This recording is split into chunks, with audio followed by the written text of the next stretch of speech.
Hey guys, and welcome to another brand new video. Being comfy on this nice little bed, kind of going chill and relax, and give you guys some more details on some kind of cool, pretty big updates. So in case you guys don't know, there's actually a kind of pretty big internal update going on with AMD, which, as you guys know, is the makers of the Xbox and PlayStation 5.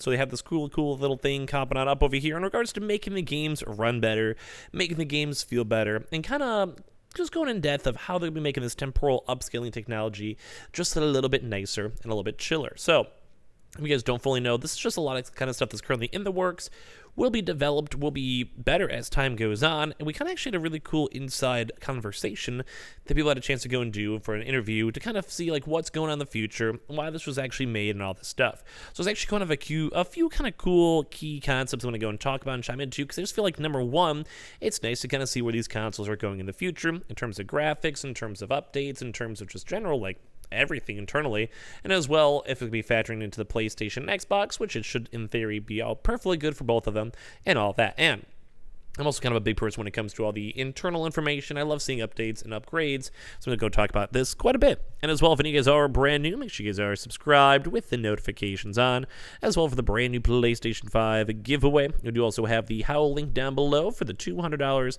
for free credit and stuff like that with the Samsung phones, Galaxy Buds, all that. Link down below. Check it on out. We have the Twitter and Twitch stream as well, and all the other various things too timed on in. So let's go dive into this video itself. We'll probably be back to normal office as well as of tomorrow, so be on the lookout for any of those. But this inside AMD's FSR 2.0, the Xbox connection, and what could come next. AMD's Director of Game Engineering explains how their temporal upscaling tech was actually developed and actually utilized, and also there's a lot of good stuff tied into it. So AMD's FSR 2.0 image upscaling technology has been a hot topic. Even I've made a few videos on it in the PC gaming space recently. It has recently went open source, which basically means you have a chance that people can see all the files and all the formats and everything to make it as good as possible. And as well, typically whenever it's open source, you have a lot of these people that are developing and making cool stuff, and they're trying their best to be like, hey, this is looking good. This is feeling good. Let's put it towards our game. Let's put it towards this popular game. Let's go and utilize it as best as we can. So ever since then, it's actually been hacked into a wide range of games by community modders. And unlike the rival NVIDIA DLSS, AMD's tech is actually available on essentially all modern graphics cards, which is why it kind of theoretically is always going to be possible and always will be introduced to the PlayStation 5 and Xbox, just depending on which one does it first and which one prioritizes first and all of that. And therefore, there are some tempting opportunities to boost frame rates on a wide range of machines. This also goes from PC, where it's high-end range desktop PCs, to the Steam Deck, to even other various consoles. To get a better sense of how and why Fidelity FX Super Resolution was developed and where the technology will go from here, they actually had a chance to go and speak with the FSR 2.0 project Nicholas Tiboros, whose full title is Director of Game Engineering at AMD. So basically, this guy just knows all the ins and outs, he knows the good details, and let's go talk about all this stuff. So there's going to be a few key point highlights I'm going to go be on top of. We'll start by getting into the motivation behind FSR 2.0. AMD released FSR 1.0 almost about a year ago as an image space scaling solution. Building upon that, what did the team want to achieve with FSR 2.0, and why do they want FSR 2.02 as well? So basically said, they did go and say they spent putting a big amount of time for FSR 1.0, right? So the tech was released more than a year ago, and they've seen a lot of really good adoption by game developers, and clearly we've been super happy with the success and got a lot of praise and many aspects of the technology, such as the quality, performance trade-offs, and ease of integration, cross-platform support, and of course, its open-ended nature. So it's interesting that we could have chosen to build a super resolution tech for higher-end GPUs only, and the way it would have been easier, right? But didn't quite fit into what their developer partners and our customers wanted. So the big thing on that is that you just have people who have older graphics cards. You have consoles that also will get more outdated as time goes on, or even developers that always want to have as many people potentially playing their games, which would make a lot of sense for that. So them at AMD did go believe that super resolution is a tech that should be accessible to everyone, regardless of the GPU vendor, performance, or accessibility, and I think they made a good decision. So as of right now, there's over 80 games enabled with FSR 1.0, and there's will be even more popping on that too as well for the FSR 2.02 as well. So they did want to go and have a lot of the values too. They even have some very big things again in regards to cross-platform, ease of integration, and open source. So them trying to go push this higher upgrade will pretty much mean that PlayStation, Xbox, will they utilize these major upgrades, make their games more efficient, make them flow better, and all that stuff. And as well, they even kind of have a chance to say, I want to make sure their stability is good. So they're even saying stuff like FSR 1.0 looks great in higher quality modes, but then it clearly starts to lose some steam at higher scale ratios, and they want to improve on it. So they moved out towards the real-time upscaling and the active area of research and the temporal upscaling too as well, because they basically want to make sure everything is as efficient and smooth as possible. So the next thing is that you choose to use temporal super sampling, essentially for FSR 2.0, temporal reconstruction. We've seen temporal techniques for a long time, dating back to even Halo Reach on Xbox 360. Obviously, it's improved and changed dramatically since then. The problem of ghosting artifacts has remained. How does FSR 2.0 approach that to try and eliminate ghosting as much as possible?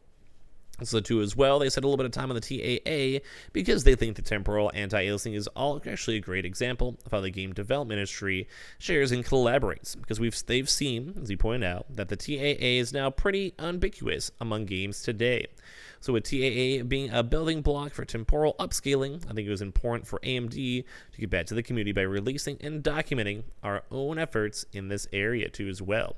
So kind of cool, they're just a chance to make sure all these GPUs are running as best they possibly can, pretty much for lack of better terms. So by definition, they would say that the temporal upscaling technique is going to rely on pixel information from previous frames, leveraging what we call motion vectors to determine where current pixels used to be in the previous frame. Now, unfortunately, in games, pixels tend to move a lot, so it's kind of hard for them to kind of always know back-to-back. But at the same time, you can also have some certain games, maybe like things like, say like you're going through like a game, like a GTA, like think more of like maybe say the road. Like the road is usually going to be pretty typical, or at least in a very broad sense, which just kind of let you go and fill in the blanks as it kind of goes in from there. So the temporal algorithm needs to find some other ways to infer the details on all this stuff with these limitations. So it's kind of like quantum learning as they're going through temporal algorithms to go make sure that everything is going super resolution. Kind of like a lot of like big sciencey tech words over there, but the one kind of cool thing is FSR 2.0 uses these variations between existing and new methods to limit the visual impact of these ghosting artifacts too as well. So it's just a lot of technical sides that they're trying their best to minimize any type of major issue, but they want to keep on improving it, updating it, and going on as time goes on to basically make sure the FSR 2.0 future upgrades for the PS5 and Xbox are good. We know that games are made up of many passes, and temporal anti-aliasing in the past has done well in that opaque stuff, but things that are transparent, animated textures, surfaces that change, all of that, how does that actually have any issues, and we'll be changing with that. So I think a good example, once again, is like, say, the road example. Roads are very basic and kind of pretty similar to keep making as time goes on, but then you want to also imagine maybe you went through one of those like animated roads in a futuristic game where there's like lasers or lines or whatever. It does have a lot of potential issues with that. So they're basically questions like, hey, you hit on the head. Games are very complicated beasts, right? They made up a lot of different types of rendering, and that means for high-quality upscaling, FSR 2.0 has to be great at everything. I think it's fair to say that the transparency in particular can be challenging with temporal upscalers, and that's because of those translucent pixels typically don't have motion vectors or even depth information. So you have to rely purely on color information to decide on how to upscale these. So now FSR 2.0 is equipped to handle a large variety of the more difficult cases out of the box. We've got something like a detection mechanism for shading changes, and it looks like for variations in the image that they don't have corresponding change in geometry, we do have to still take care of these situations. However, we're all about giving developers maximum control too as well, which is always nice, because the more control they have and the more potentials they have, the better the FSR 2.0 can be, and the better everything else in the long term can be. Basically, it's one of those things where like maybe you have one of those god-tier developers and they just know exactly what to do and how to do it, and I think it's kind of a pretty nice thing too as well. So also in this article too, they did have a chance to dive into more transparency issues, ghosting, that you usually kind of see with games. Thankfully, weren't really showcasing up too much in Deathloop 2. And we had a chance to look at 2 FSR 2.0 titles so far, and obviously depends on the titles being changed. So basically, they're kind of seeing like, what's a non-standard title, how to officially go and differentiate between like 2.0 is like, is it good, is it bad, is there certain like internals that we have to worry about too as well, older APIs, you have to always be on the newer APIs, and all that type of stuff tied on in. And also even bring up stuff like the jittering with the disillusion fizzle in the video they've made too for say God of War. So they're kind of assuming like, is this an issue issue? Is this something we have to worry about? This will be like fixed. If they have more updates, we'll have a chance for for to go for there too as well. And like there is a few issues with this because obviously you're upscaling stuff and trying your best, but it does kind of seem like at least they're focusing on what's going on and why it's happening in the first place.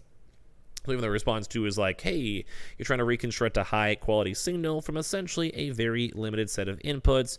So realistically, this process means that there any more temporal upscaling technology will have maybe minor quality issues, which might be a big issue nonetheless for the future, because if you want like the 90% quality, you do have to go give up that 10% as quality and rendering facial features and everything else keeps on getting more and more efficient and changes like as time goes on. One of the big things though for both the PlayStation 5 and Xbox is this line right here. I expect FSR 2.0 to be better, to get better and better and better. Mainly because they just want to make sure the FSR 2.0 is always going to be on top of stuff, always going to be algorithmic based, and also on most typical normal baseline compressions, it should be way better. So I think a lot of these folks are kind of having a good rough idea. Like a good example on this next element is that they're talking about the open source side, and I think they just kind of know. They know the flow. Like the long term is that there's a lot of these internal upgrades that will get better as time goes on. They know it's going to get better, and the PlayStation 5 and Xbox will have a lot more better features as time goes on, and the internals are better and better too. So kind of give me your thoughts and comments on this. It was a little bit more of a nice, like more technical side, but every now and then I think it's kind of fun to go chime into and give thoughts on it. So give me your thoughts and comments down below. As well, make sure you guys check on the How link down below. Get your free money on the free Samsung side with a Twitter and Twitch stream as well. Subscribe with the notifications on. We'll have a few more videos all throughout today and throughout the rest of the week, so be on the lookout for that. Love you guys.